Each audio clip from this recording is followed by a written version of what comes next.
So, I want to introduce you Christoph Doppelhofer from Durham University, and he will be speaking about the fascinating subject, imaginary geographies. So here you have the title, and here you have Dr. Doppelhofer. Thank you.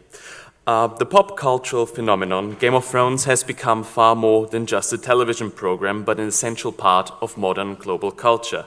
And this conference being just one of many testaments to its impact beyond the screen. Its success is often attributed to the complex characters and plot lines full of political intrigue and shocking, though very well set up plot twists, or at least it used to be. But to frame all this, Game of Thrones very much relies on its vivid, highly detailed, and believable Middle Age-inspired fantasy world, the fictional continents of Westeros and Essos. And while the world of Game of Thrones is entirely fictional world, each and every place shown on this map, and subsequently in the series itself, can be found somewhere in the real world due to extensive on-location filming that took place. And in the next 15 minutes, I want to showcase how these countless sites not only stood in for the fictional world of Ice and Fire, but it also transformed it into this imaginary realm. All those heritage sites that you can see on this slide could not be more diverse. They are set in very different environments, vary quite significantly in age and context, and have very different cultures, identities, traditions, and histories attached to them. However, within the last couple of years, all those sites became part of one gigantic, fictitious cultural landscape by using these real-life heritage sites to represent fictional heritage sites with fictional histories and fictional cultures. Thereby, those sites and landscapes have been quite significantly altered with practical and digital effects to fit the stories and fictional geographies, and therefore put in new creative contexts, creating a diegetic hybrid landscape. Some of the more striking results can be seen here. In Northern Ireland, one 16th century tower house at Castle Ward becomes Winterfell, the capital of the north of Westeros and home of House Stark. The Croatian fortress of Cleese was transformed into the antiquity-inspired slave city Marine, and a landscape full of pyramids has been inserted into the background. Dubrovnik, a relatively small medieval harbor town, has been extensively expanded with major monuments added to its landscape, such as the Great Sept of Baelor, which of course we cannot see anymore for the obvious reason. The fantasy world has a not to be underestimated impact on real-life heritage landscapes, and this is exactly what I'm trying to research. How does popular culture and the imaginary geographies portrayed in Game of Thrones impact the meaning, identity, and engagement with cultural heritage landscapes in the real world? To answer this, I spent several months doing ethnographic research across Northern Ireland and Dubrovnik this past year, and will continue to do so after this conference by staying in Andalusia for a couple of weeks. So if any of you local people want to hang out and talk with me about the impact of Game of Thrones on the heritage sites that you are living around, I would be most pleased actually. And as you're probably quite aware, if you happen to go those locations these days, it's very likely that you've seen scenes like this. There is an emerging trend of Game of Thrones-inspired tours for those who want to travel through the fictional world they have to come to know and love from the television screens. Just in Dubrovnik alone, over half a dozen Game of Thrones walking tours have established themselves that are going from site to site and looking on screenshots from the show. And as most of us experienced yesterday, this trend has also reached Andalusia. The highlight of some of these tours includes meeting the dogs that played the direwolves in the show, dressing up as Iron Islanders or Stark Bannermen at filming locations for even deeper immersion into the real Westeros. And as you can see, I also took part in this. And of course, this was only for highly sophisticated academic research purposes. and I didn't enjoy it a little bit at all. And this is also accompanied with new practices and performances at the sites. One might even call them rituals. These includes reenacting scenes such as the coronation of the king in the north or the Walk of Shame. However, this is also not limited to the dedicated tours, but it is increasingly becoming a mass phenomenon, particularly in Dubrovnik. At any given time you are in one of the filming locations, you can observe visitors posing at Minchetta Tower or the House of the Undying, Colorina Bay, better known now as Blackwater Bay, and the Jesuit Staircase. The latter one often accompanied with a loud shame, shame, shame, and then also acoustically supported with a bell app. Shame. Confess. That's happening all the time when you go there. It's quite impressive, actually. So, and I even encountered people who had never seen a single episode of Game of Thrones, but still wanted to take a photo that mimicked the Walk of Shame or Sansa standing at the docks. It's just what you do when you're in Dubrovnik these days. Additionally, numerous businesses surrounding Game of Thrones emerged close to filming locations, from selling souvenirs like jewelry, locally produced food, for example, the Game of Thrones honey at Castle Ward, or some Game of Thrones inspired meat or jewelry. And many souvenir stores now also seem far more interested in selling you Game of Thrones merchandise than actually the usual authentic local souvenirs. And even some tourist organizations and heritage sites acknowledge and even adopt their new fictional identity that has been imposed on them by rebranding themselves as, for example, Winterfell, as is the case with Castle Ward in Northern Ireland. They celebrate an annual Winterfell festival and allow a private company to establish a Winterfell experience attraction. And Tourism Northern Ireland proclaimed Northern Ireland Game of Thrones territory, with their website's default search field being e.g. Game of Thrones. Additionally, Northern Ireland has been quite busy creating new Game of Thrones related artifacts, such as carved doors, a tapestry that's a synopsis of 7 series of Game of Thrones and will later in June add the 8th series, that is now exhibited in the National Museum, the Ulster Museum in Belfast, and currently they're setting up a stained glass windows series across Belfast. There are still 2 missing because I'm now here and cannot take photos of them, but those I've just visited over the last couple of weeks. And furthermore, there are numerous interpretation boards that have been placed all over Northern Ireland, and they also developed a filming locations app, which acts as navigation tool through this Game of Thrones territory. And so as we can see, Game of Thrones manifests itself quite tangibly within the landscapes of its filming locations. So, what is happening here and how can we interpret this phenomenon, particularly in a cultural heritage and a geographical sense? The fact that Tourism Northern Ireland uses the term territory in its marketing campaign is in itself very interesting. To quote Foucault, territory is no doubt a geographical notion, but it's first of all a juridico-political one, the area controlled by a certain kind of power. And this implies that through its rebranding as Game of Thrones territory, Northern Ireland is kinda acknowledging the existence of an independent fictional realm as its own spatial entity, controlled by the power of imagination and corporate marketing. While being intended to be a playful use of a very valuable intellectual property, it reinforces the image that Westeros is a physical space in the real world. And furthermore, territory can also be seen as an area of knowledge, activity, or experience. If we apply this definition to the Game of Thrones territory, and not only Northern Ireland, but also beyond that, for example, Dubrovnik, as we have seen, we will see that only those with the knowledge of the series can enter, appropriately move, perform, and experience accordingly with this space.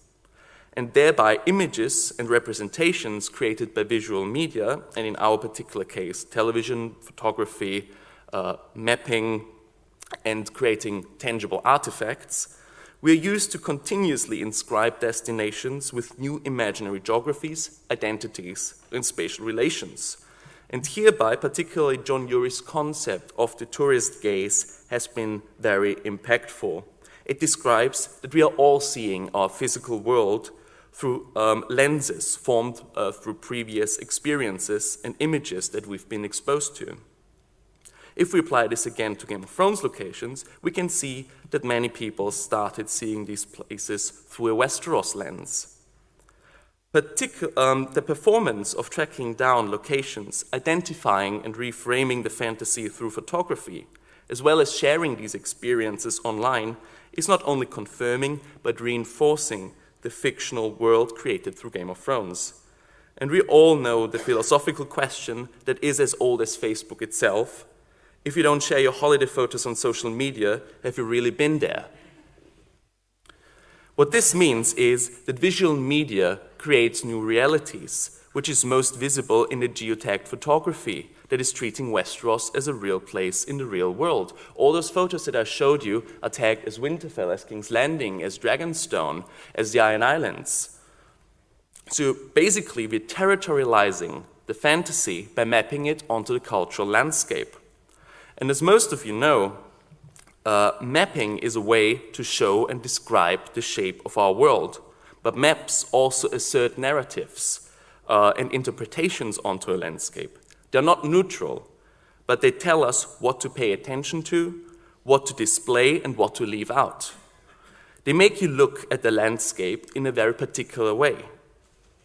And at least in my case, I have to admit that this locations app, and hence Game of Thrones, completely dictated how I was moving through the landscape of Northern Ireland, how I was seeing, perceiving, and experiencing this previously unfamiliar country, even missing out on some heritage sites right next to me due to the map-induced tunnel vision. And on my travels, I met several people who would share this experience with me. And it also doesn't stop with commissioned tourist maps like this app here. Apple Maps has included King's Landing practically as a secondary name for Dubrovnik, and when you Google Winterfell, you will be directed towards Old Castle Ward in Northern Ireland, and it will be described as a famed ancient castle called Winterfell Castle. And this further showcases that mapping goes hand in hand with naming. Place names, or toponyms, create identities, narratives, and ownership. They invoke memories. And for many people I talked to, those places became Winterfell. They became Blackwater Bay, the Walk of Shame, the Red Keep, and the House of the Undying, or, as we heard yesterday, the Water Gardens. Just in fact, that most people would only refer to them by their fictional name, and this also includes very often local people, shows how much the perception and identity of many places has transformed. This supports Steen Reinder's argument that similarly to the usually acknowledged idea that heritage sites can act as physical embodiments of memory, they can also act as physical manifestations of imagination and therefore as anchor points for an imaginary world. He created the concept of lieux d'imagination, places of imagination, in reference to Pierre Nerat's lieu de mémoire. And the lieu de mémoire is any significant entity which has become a symbolic element of the memorial heritage of any community. And these realms do not only include places, but also concepts and practices, as well as objects, as we have seen with the practices of going to the places, doing certain rituals there, and having newly created artifacts that reinforces this. And basically, given that memory is nothing more or less than the imagination of an event from the past anyway, how much more real does the history of Cleese feel to us when we visit than the story of Daenerys Targaryen freeing the slaves of Meereen? And how much more real does the Battle of Hastings in 1066 seem in our minds in comparison with the Battle of the Bastards in Game of Thrones Season 6, Episode 9? Which one are we more emotionally invested in which one is more relatable or even relevant to us? I hope that I could illustrate that this spatial reconfigurations induced by Game of Thrones inspired an entirely new way of engaging with these spaces and cultural heritage sites.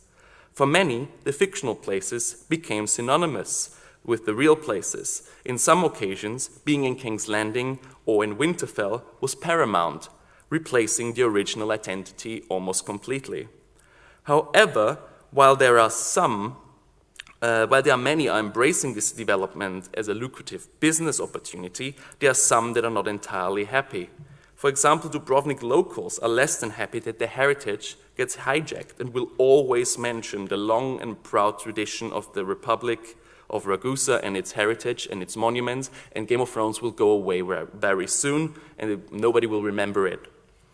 And they see the renaming of their hundreds of year-old sites with skepticism to rejection. And even though Castle Ward profited tremendously from Game of Thrones by increasing their visitor numbers like almost by double and became a profit property, which is for a heritage site of the National Trust quite a significant thing, they are afraid of losing control over the narrative and heritage and the stories they want to tell. And similarly, a new heritage initiative, Journeying Beyond Westeros, has just been initiated to promote Northern Ireland's own medieval heritage by tapping into the newly emerging interest in castles and myths. And they try, with this project, to reclaim those narratives that have been imposed on the landscape. Some might even go as far as calling this a case of imperialism of imagination, a term coined by Vesna Goldsworthy that describes the act of imposing identities and narratives on other countries and communities through media by a usually dominant force. And in our case, it would be the US media industry. All Game of Thrones related imagery that is circulating, all featured monuments, landscapes, and newly created artifacts are officially sanctioned and authorized by the new highest authority, the copyright holders. One could argue that this is challenging the nation-state's former interpretive hegemony over the identities of heritage and landscape, and signals a paradigm shift of how space gets re-territorialized and heritage commodified through global mass media, not only within, but across national boundaries. And of course, Game of Thrones also puts additional pressure on the biggest issue of cultural heritage preservations in local communities in the 21st century, over tourism. You might also say that King's Landing has been destroyed twice, once by Dragonfire, once by mass tourism. But not to finish off with this admittedly very pessimistic outlook, I wanted to share a tremendously positive effect of these imaginary geographies of Game of Thrones on Northern Ireland. While previously mainly associated with the conflict and civil unrest, the so-called Troubles of Northern Ireland, Game of Thrones changed their image entirely and showcased Northern Ireland as an attractive location for tourism and film production, moving the dark heritage of the Troubles out of the focus of international attention. While previously mostly images of conflict and death spread around the world, now these are images of natural and cultural beauty. This was particularly emphasized by local inhabitants who saw the reputation of their home country significantly improved, illustrating that the creation of a fictional heritage, even one of blood and death itself, can provide a far more hopeful outlook. And with this last image of people being highly amused and fascinated by Game of Thrones tourism, I end this presentation and thank you for your attention.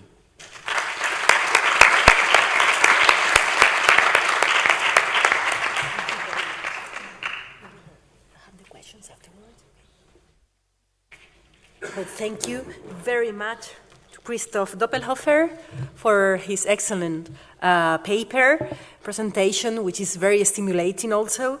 And now we have Jorge Rouco Collado from the...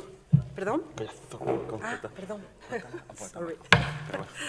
From the University of Granada, que hablará sobre la materialidad de lo inmaterial, perspectivas arqueológicas sobre las fortificaciones de Poniente.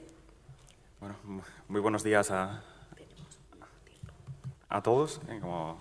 Primero quiero dar las gracias a la organización por este maravilloso congreso y por haber aceptado mi propuesta. Y como he dicho en el título, bueno, el PowerPoint va a ir en inglés para facilitar un poco que lo siga la audiencia internacional, pero como estaba en el programa, hablaré en español. Vale, creo que se ve bien. Vale, básicamente yo soy arqueólogo y o medievalista, por lo que iré un poco a análisis de las fortificaciones en Poniente desde las dos perspectivas, desde más el medievalismo de las fuentes y la arqueología. Bien, las fortificaciones en toda la saga de Canción de Hielo y Fuego y en la serie son un punto central de la acción y del argumento, algo lógico teniendo en cuenta que la narración va desde la perspectiva de las grandes casas nobles, que son las que ocupan esos castillos, y son en parte fundamental del paisaje de Poniente, al igual que lo fue de toda la Europa medieval. Partiendo de la premisa de que los 7 reinos son un reino feudal, ¿vale?, con un sistema muy rígido, incluso un poco demasiado canónico para lo que sería la Europa medieval real, ¿vale?, de vasallaje desde el rey hasta las clases más bajas, pasando por toda una serie de jerarquías nobles, ¿vale? El rey sería la fuente suprema de justicia y un poco el árbitro entre las grandes casas, ¿vale? Sobre todo, esta concepción del rey de los 7 reinos como la fuente de justicia se ve muy bien, sobre todo en todo el arco de Eddard, ejerciendo como mano del rey en la primera temporada y en el primer libro, ¿vale? Esta monarquía, sobre todo después de que los Targaryen se queden sin dragones, no le queda más remedio que, como cualquier monarquía feudal, ser bastante pactista, por así decirlo, y tener que estar todo el tiempo recalibrando sus alianzas con las grandes casas nobles para poder mantenerse en el poder. Vale, los castillos en el mundo de Canción de Hielo y Fuego, en Poniente, son tan variados como en la Europa medieval. Vale, a los arqueólogos nos encanta eso, hacer tipologías.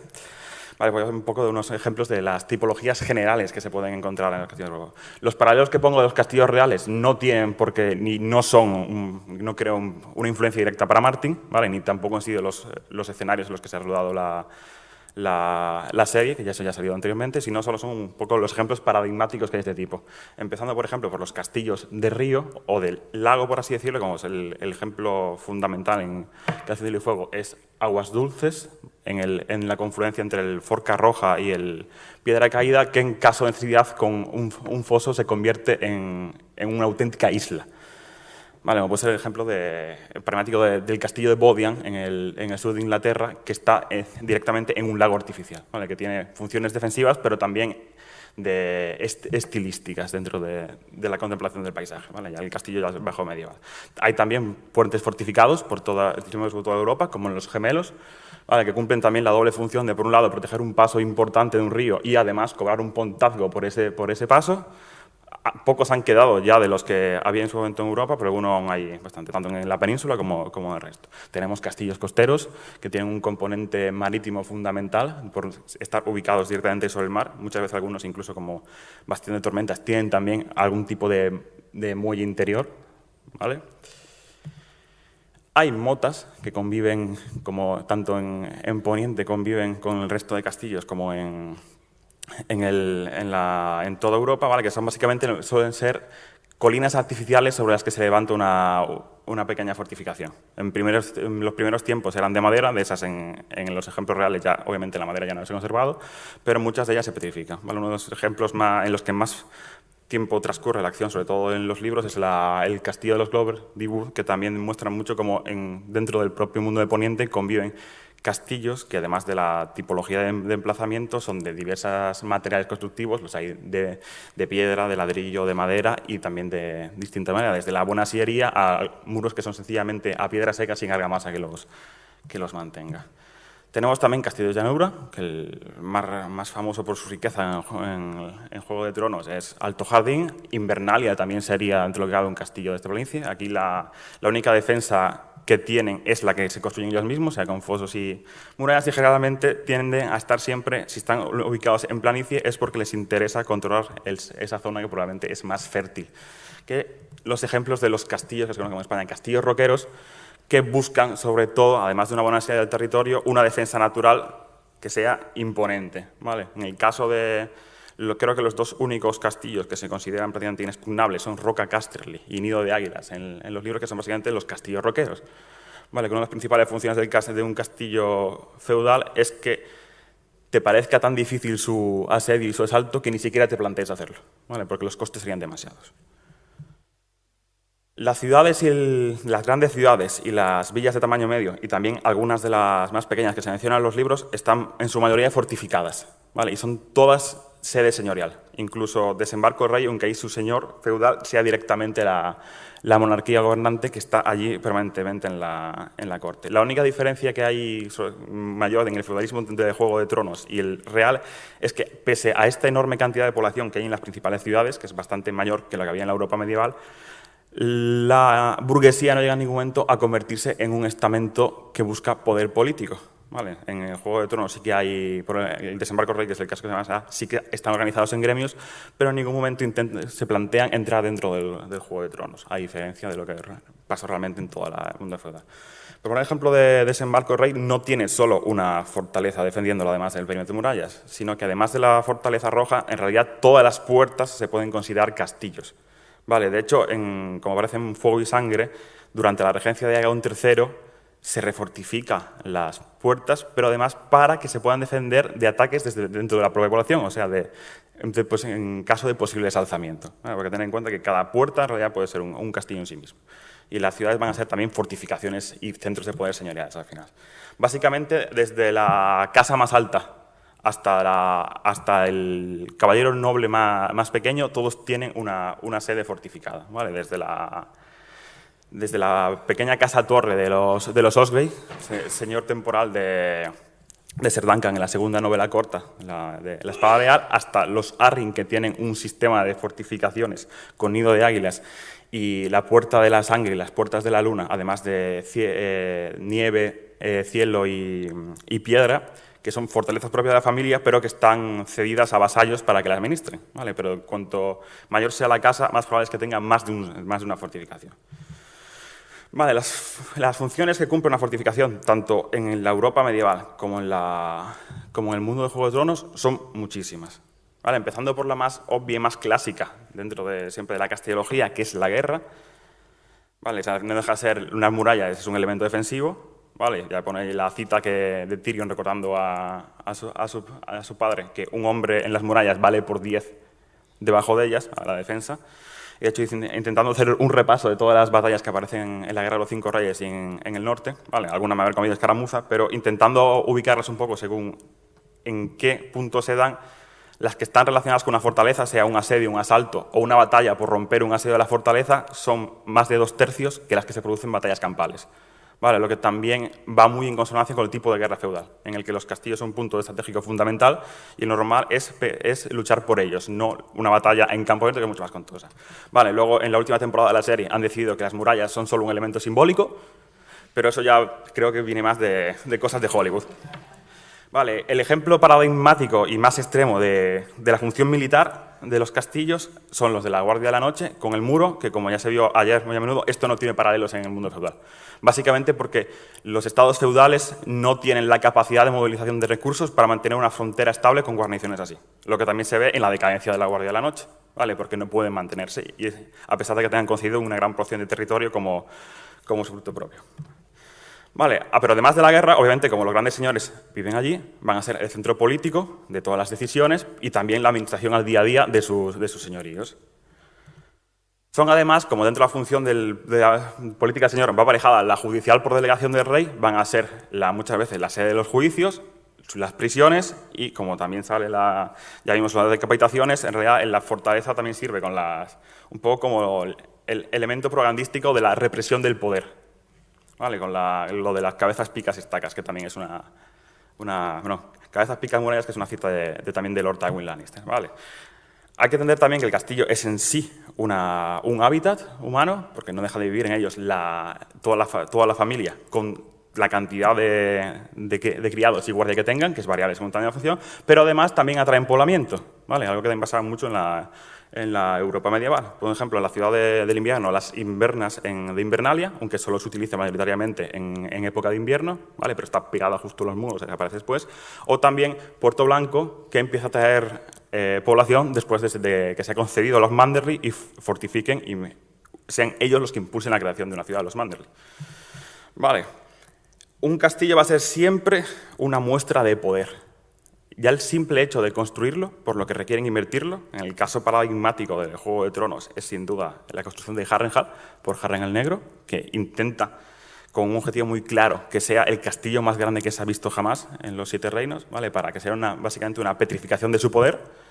Lo consigue, pero le dura poco el pobre, ¿vale? Pero también hay cosas más sencillas, como por ejemplo para hacer directamente para el ocio, como son los jardines de agua de Orne, que tienen una importancia fundamental, el agua en un reino que es mayoritariamente desértico.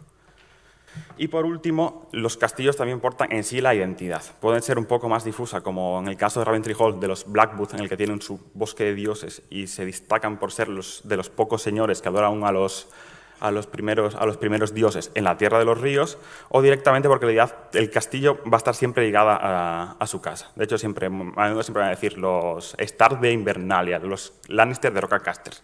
Y sobre todo en los libros, la mayor parte de los gritos de guerra de todas las casas van a ser más Invernalia que Stark, por ejemplo. Vale, en la serie también se ve la cultura material acaba reflejándose porque los blasones acabarán siempre o petrificados en el castillo en sí, o como cultura material llama un poco más perecedera, son los blasones, ¿vale? Pero además, lo interesante de Canción de Hielo y Fuego es que el mundo que se ha creado es tan rico en detalles que permite encontrar las funciones de estos castillos en el espacio y el tiempo, que es un poco lo que siempre estamos los arqueólogos y también los historiadores, de la importancia de entender cualquier producto de la sociedad humana dentro de su contexto.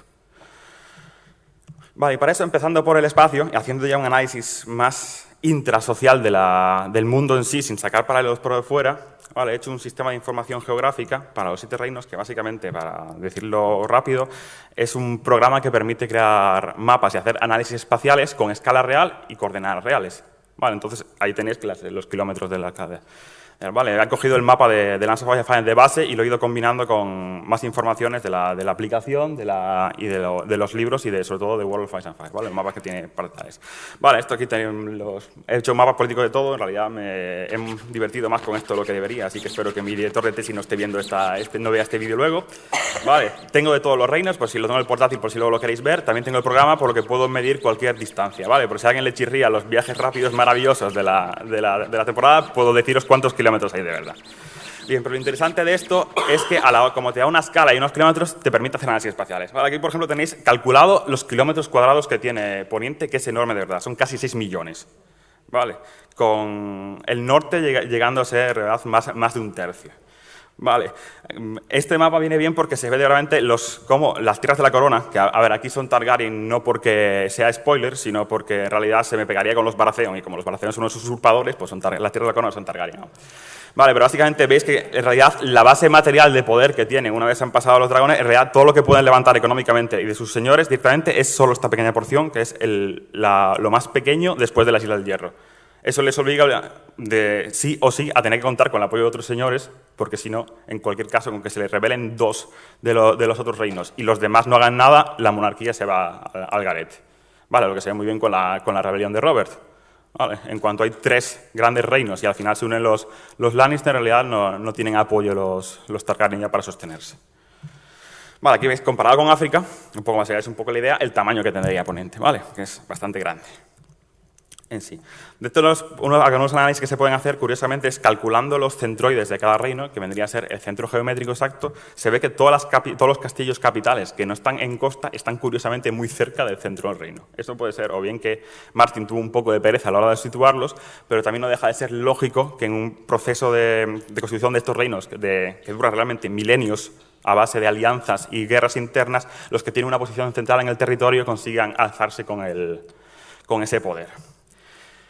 También me he dedicado a ir poniendo dónde están las batallas ir localizando las batallas de la Guerra de los 5 Reyes en el norte, ¿vale? Y hacer, que tenéis aparte la versión pequeña de las de los tierras de los ríos, que es de las más castigadas, y en la derecha he hecho un análisis, ejecutando un algoritmo, he hecho un análisis de densidad de las batallas, ¿vale? Por espacio, que también se ve desde el blanco al rojo más intenso, donde ha habido más guerra, que obviamente es en la zona de, sobre todo, Aguas Dulces, que ha resistido 2 asedios y batalla a los campamentos y demás, ¿vale? En el futuro, como esto además de ser cualitativo, puede ser cuantitativo, intentaré revisar las tropas aproximadas que me parecen para batalla para hacer el análisis de densidad en función de la cantidad de intervinientes, ¿vale? Pero eso me hace falta arreglarme los libros y ir con calma. Otra cosa que se puede hacer, y que usamos mucho en arqueología para intentar ver la concepción del espacio, son lo que se conoce como los polígonos de Thyssen, ¿vale? Que también, para explicarlo rápido, lo que no soy arqueólogo, si tenéis alguna duda, luego os explico cuando queráis toda la metodología con calma, ¿vale? Pero básicamente es también un cálculo en plano geométrico, ¿vale? En el que a partir de los puntos centrales, que en este caso van a ser siempre sedes señoriales, sean castillos o ciudades, todo el polígono que le rodea va a estar siempre más cerca de ese centro que del centro contiguo, ¿vale? Porque siempre se considera en arqueología que es un poco la zona de influencia. Vale, es un plano teórico porque no podemos tener en cuenta el relieve, sobre todo en caso en Poniente los mapas no dan para tanto, ¿vale? Pero sería un poco la área de influencia teórica, porque siempre es más lógico que una aldea dependa del castillo más cercano que de uno más lejano. No siempre, ¿vale? Pero un poco en plano teórico. Y esto, ya acercándolo al caso de estudio del norte, a la izquierda podéis ver todas las fortificaciones que aparecen en los mapas y mencionadas, que vamos a suponer que son realmente las grandes casas son las primeras espadas de los Stark, que son los que aparecen en los libros y demás, aunque tengan, además, sabemos que hay más casas subsidiarias de estas mismas, ¿vale? Pero serían las que se reparten el territorio. Y eso es llevado en sí al poder, que veis en la derecha, nos da ese reparto teórico del territorio, ¿vale? Que más o menos sí casa un poco también con los conflictos que hay de fronteras en el propio reino. Si os fijáis, hay 2 casas que en realidad los Dustin de Barrowtown y los Manderley, en realidad Dustin tienen 2 polígonos para sí y los Manderley tienen 3. ¿Vale? Esto se debe a que, en ese caso, sí está documentado en los libros que una de esas otras fortalezas dependen de ese señor feudal, ¿vale? Por lo que también sería su territorio.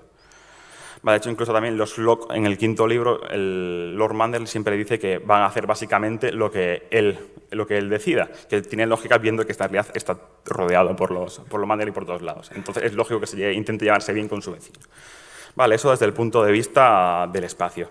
En cuanto al tiempo, que se mencionó también ayer en unas cuantas ponencias, sobre todo en la de las maravillas de antigüedad, Martin ha construido una historia de Poniente en el que el tiempo va a pasar, de Poniente y del mundo entero, en el que el tiempo va pasando y se van sucediendo las sociedades humanas, bueno, o no humanas en el caso de los hijos del bosque, ¿vale? Pero esto va a llevar cambios siempre sociales y en la cultura material, ¿vale? De hecho, a lo largo de milenios. A veces igual un poco estática además la evolución de la sociedad por los milenios que echan, pero como también son basados sobre todo en testimonios pseudohistóricos de los maestres y casi legendarios, pues bastante bien. Vale, entonces ya en el propio Poniente está lleno de ruinas que son yacimientos arqueológicos. Muchas aún se utilizan, aunque son de los primeros hombres, como Fosso Cailin, y otras son mucho más recientes, como Refugio Estival, que arden en tiempos de Agón V.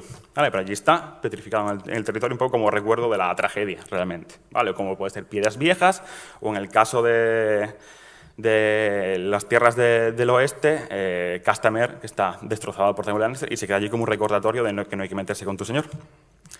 Pero además de estas ruinas, las fortalezas en sí, como en las fortalezas reales, sufren una evolución. En función de cómo cambia en esta sociedad, de lo que necesita el señor de esa casa, va a ir evolucionando. Y a través de los libros se pueden rastrear también esa evolución. ¿Vale? Esto es lo que me digo en la Academia Real, que sería también la arqueología de la arquitectura, ¿vale? Son en este caso hay que tirar más de las fuentes históricas del momento, y viendo Invernalia, que en teoría se funda por parte de Brandon el constructor después de la larga noche, aunque eso nos da, según las debates entre maestres, 8.000 y 6.000 años, el BP es antes before present, pero en este caso el present es he puesto la época en la que transcurre cronológicamente la saga principal de Nación de Hielo y Fuego. Vale, eso, entonces, en teoría, hay una construcción original que los propios maestres, como veis en el capítulo de Invernalia, y si os fijáis sobre todo en el libro que os han dado, el último capítulo de Bran, hay unos cuantos párrafos en los que escribe que Invernalia evoluciona de una forma orgánica y los maestres saben que no es una cosa de una sola fase. De hecho, hipotetizan que al principio la primera fase fuesen una serie de fortificaciones anulares, como el puño de los primeros hombres, interconectadas, que luego vamos a ir zonando. Vale, probablemente de la fase de la construcción original, si queda algo, es el bosque de los dioses, porque es un bosque, y puede ser que alguna de las partes inferiores de la cripta, por lógica constructiva, porque los cimientos es complicado cambiarlos a posteriori. ¿Vale? Después, lo que se da como fase más antigua va a ser de nacer el primer torreón, ya abandonado, que se data después de los ándalos, porque hay un maestro que opina que cualquier torre circular, hace una tipología, es posterior a la llegada de los ándalos.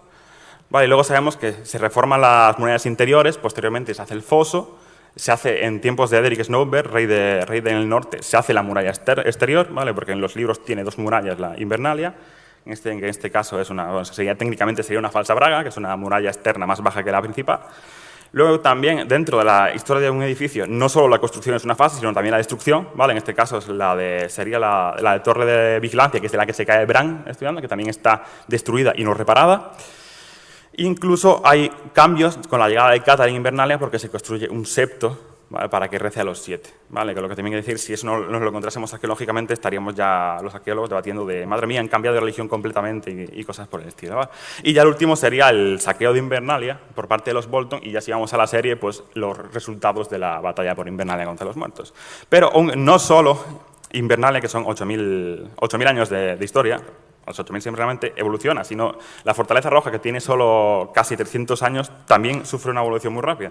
Partiendo de que cuando Aegon construye en la colina de Aegon la primera fortaleza, ya había restos arqueológicos de otras fortalezas, como podéis ver en la imagen. Vale, Aegon construye primero un fuerte en madera, Aegon Fort, que ya muy rápido se le queda pequeño, y él mismo, en ese periodo, desde que empieza hasta el 35, después de la conquista de Aegon, manda en algún momento a hacer un segundo perímetro, aún en madera, ¿vale? En paralelo a la construcción de las murallas de la ciudad. Posteriormente es el que inicia las obras para construirla en piedra, que las continúa su hijo, Aenys, que probablemente algo cambiaría en el plan, y ya por último Maegor, que es el que la finaliza, decide que se carga todo lo que estaba hecho y lo hace de nuevo con sus nuevos planes. Es cuando ejecuta a todos los canteros para que no muestren los secretos y demás. Vale, aquí está mal he puesto Maekar, pero es Maegor, que es Maegor es el que decide hacer el torreón de Maegor como refugio interno y definitivo de la ciudad, y al final en los libros la última fase sería cuando Cersei decide que se va a destruir la Torre de la Mano y la derriba, y en el caso de los libros, como ya hemos visto de la serie, como ya hemos visto en la presentación anterior, pues al final hay un estrato de ruina enorme en el caso de la Fortaleza Roja. No sabemos que quien se quede en el poder va a dedicarse a repararla o no, pero eso también será una nueva fase arqueológica e histórica. Vale, algunas de las conclusiones vienen a ser básicamente el mundo de Canción de Hielo y Fuego es tan complejo y tan trabajado, tanto en tiempo como en espacio, que en realidad soporta que se le haga un análisis arqueológico histórico propio. En realidad he aplicado la mitad de la metodología de mi tesis y funciona. Vale, porque en sí este mundo está tan logrado que es casi aunque no exista, tiene una cultura material definida que evoluciona dentro de ese propio mundo imaginario. Es un poco la conclusión. Vale, aquí tenéis de dónde he sacado cada imagen. Y si tenéis más dudas o queréis ver más mapas, ya sabéis dónde estoy.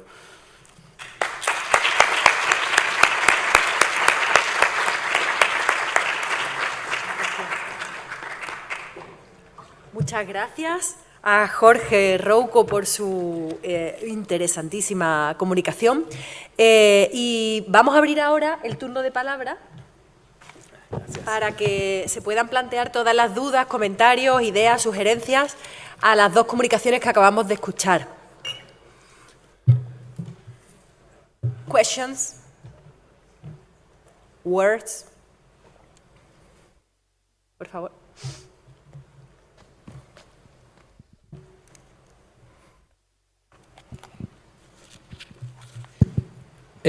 Siempre había una duda en el universo de Juego de Tronos, y es un material que encontramos en muchos castillos, la piedra negra que tiene Bastión de Tormenta, la Isla Batalla, Invernalia, y que la vemos extendiéndose hasta esos, los 5 fuertes y las construcciones de Asshai. ¿Qué opinión tienes tú sobre eso? ¿Crees que verdaderamente son el mismo material o...? No, en realidad por lo que recuerdo de los libros en sí no es siempre el mismo material, es más el color. Por ejemplo, en el caso de Invernalia sí sé por seguro que es granito. en ese, vale, es en ese caso. Así que yo creo que es estoy revisando los libros, apuntando ya las cosas, pero no, yo creo que eso es más el color en sí que sea un tipo de piedra que se extienda por todo el mundo. Sí.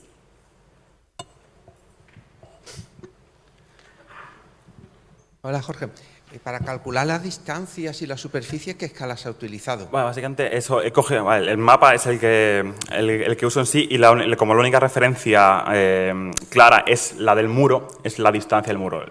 A nivel de proyección geográfica, como no creo que Martin algún día nos va a decir cuál es el esferoide de la Tierra, he utilizado el estándar de World 84, WGS 84, vale, pero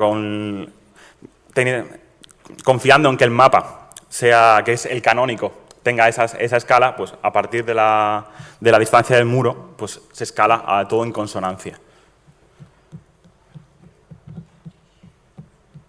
Vale, que igual falle un poco, un kilómetro arriba, kilómetro abajo, porque claro, poniendo el muro, diciéndole que realmente creo que son 482 kilómetros, porque el programa en realidad tiene precisión a centímetro. Entonces, unos cuantos kilómetros va a haber, pero en general debería ser lo más cercano posible a lo que se ve según el canon de los libros. Sí, ¿más preguntas? Las cuestiones, sí, por aquí.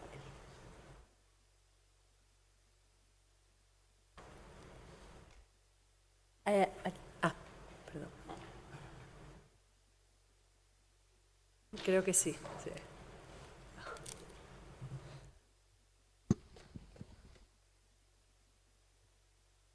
I have a question for Christoph. How sustainable do you think the process of a rebranding of a cultural heritage site is? I mean, Game of Thrones is not part of our historical memory, and I don't think it will become part of our cultural memory. Sorry. So is there any data from, for example, New Zealand? Do we still do the Lord of the Rings tours there? Or is it all gone? No, that's still very, very much going on, and I give you an even longer ongoing cultural phenomenon, which is The Sound of Music, which is basically has been released in 1965, and there's still 300,000 people coming to Salzburg every year just for The Sound of Music. Yes.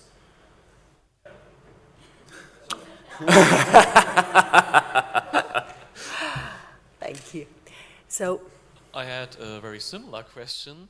I also found the presentation very fascinating, and it reminded me a lot of the Lords of the Rings or Harry Potter fan culture. And I asked myself if this is the same style of fan culture at these movie places, or would you say that there are some new distinctions, some new developments in this fan culture? I'm not that familiar with generally fan culture, but especially because I've seen so many people who just first of all traveling couples, one person being a fan, one person not really, but then still going on a Game of Thrones tour, then people asking me to take a photo of them in this particular shot, so they kind of it looks like they are Cersei before the Walk of Shame. Why anyone want to be portrayed like that, I have no idea, but by the way. But that, and even though they haven't seen a single episode of Game of Thrones, it's kind of just such a strong imagery that's kind of perpetuated through the media. It goes beyond the fans, which makes it so interesting. I don't know. It's also, I think it's far more interesting than Lord of the Rings in certain regards, because in Lord of the Rings you basically just have either newly erected monuments like Hobbiton, or you have models inserted into the landscape. Here you have literal monuments that have been there for centuries, sometimes millennia. If you look at Italica, for example. Thank you. I think, yeah, Victor.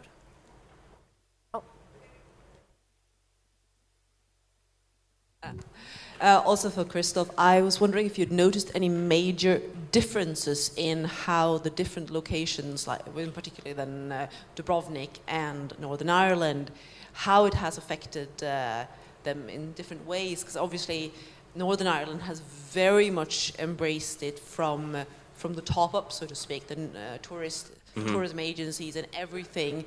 Whereas with Dubrovnik, we've obviously read that they are more concerned about the mass tourism, and there doesn't, while there are obviously souvenir salespersons and such profiting, there doesn't seem to be the same from the top interest in branding Dubrovnik as King's Landing. Yeah, no, there is a certain difference from the public approach to it. The tourism representatives and cultural heritage representatives and the vice mayor who I spoke to, they don't want it to become kind of this Disneyland, and because they have their really strong identity attached to the heritage.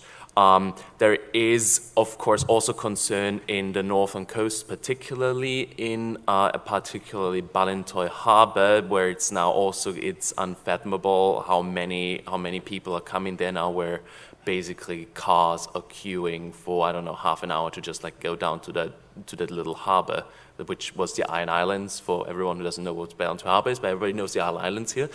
But what is different in the approach, I would think, is more the understanding of heritage in itself. If you look, for example, with Northern Ireland and the recent conflict, both places are of recent conflict, but the other one is from outside, one is from within. The heritage of Northern Ireland the memory is a very split one. They have a shared past, not a shared memory, and this is a very comfortable heritage they can all agree on.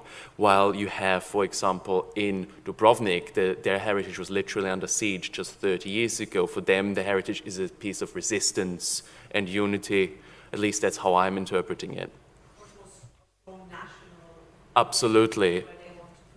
Absolutely, and this is now with this like imperialism of imagination that is kind of affected the Balkans before through like, that's kind of where this expression comes from, that comes from Vesna Goldsworthy, who looked at imperialism of this kind of weird Orientalism of the Balkans, where English travel writers kind of like asserted their ideas of the Balkans onto the Balkans. Like, for example, Dracula, like people in Romania are not really happy that they're this backwards inbred, like a peasant country in popular media, or in even a more it's not quite the Balkans, but it's like Middle East, Borat, like how people now kind of associate Kazakhstan with Borat, which is also less than welcome by the country itself.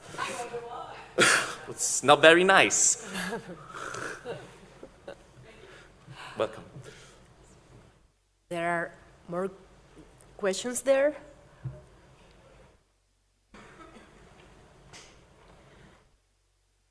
Bueno, para Jorge, quería hacer una pregunta sobre, es decir, felicidades por la presentación, Gracias. por la charla, impresionante. Y he visto muchísimo potencial visual y material para un uso didáctico en los grados de arqueología. Sí, Quisiera saber si te planteas aplicarlo. Sí, en realidad sí, porque ¿Y de cómo? hecho, imparto docencia en el grado de Arqueología de Granada, y una de las asignaturas en las que doy clase es Arqueología del mundo feudal. Vale, el tema de los castillos y su funcionalidad son 2 horas mínimo de clase. O sea que, aprovechando este trabajo, el curso que viene, obviamente, va a ser un caso de estudio de cómo aplicar la metodología a Juego de Tronos. Eso ya, sin duda. Muchas gracias. Sí, una última pregunta.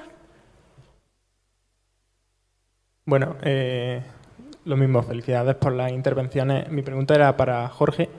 Te quería preguntar sobre tu opinión acerca de la viabilidad de construcción y la utilidad defensiva, desde tu punto de vista, del castillo de Pike, que no has mencionado, pero me parece muy particular. A ver, Pike entraría a la vez en ser castillo roquero y castillo de costa. En realidad, defensivamente, a la hora de resistir un asalto, aunque en realidad ya el rey Robert quebró las murallas a base de asalto frontal y mucha maquinaria pesada, es, dentro de lo que cabe, si tienes los hombres suficientes para guarnecerlo, es práctico, pero el problema que le veo es sobre todo el acceso al agua potable. Vale, pero en caso de un asedio prolongado, si no eres tan directo como el rey Robert, no creo yo que puedan aguantar demasiado tiempo realmente. Vale, no creo que no recuerdo menciones al sistema de igual sí que tienen algún tipo sobre todo tendrá que ser depósito de pluvial, pero por lo que yo sé, leyéndolo tal, no hay. Así que el acceso al agua sería un gran problema. Probablemente también creo que tampoco en el nido de águilas se menciona, pero también sería su principal problema, realmente. ¿Vale? A la hora de, porque normalmente compensa más mantener, si tienes tiempo y recursos de la zona, hacer un asedio que un asalto. ¿Vale? Porque obviamente muchas menos bajas. Entonces eso ya es la paciencia que tenga cada uno. Y si el castillo no tiene de verdad, hay muchos que sí que tienen graneros enormes, como se dice, Bastión de Tormentas, Invernalia. Entonces, en ese caso, eso sí que pueden resistir más y tienen la guarnición suficiente. Pero el problema de los castillos roqueros normalmente suele ser que, claro, en mitad de un peñasco no tienes un acuífero al que acceder. Entonces, eso la verdad es una fortaleza y una debilidad.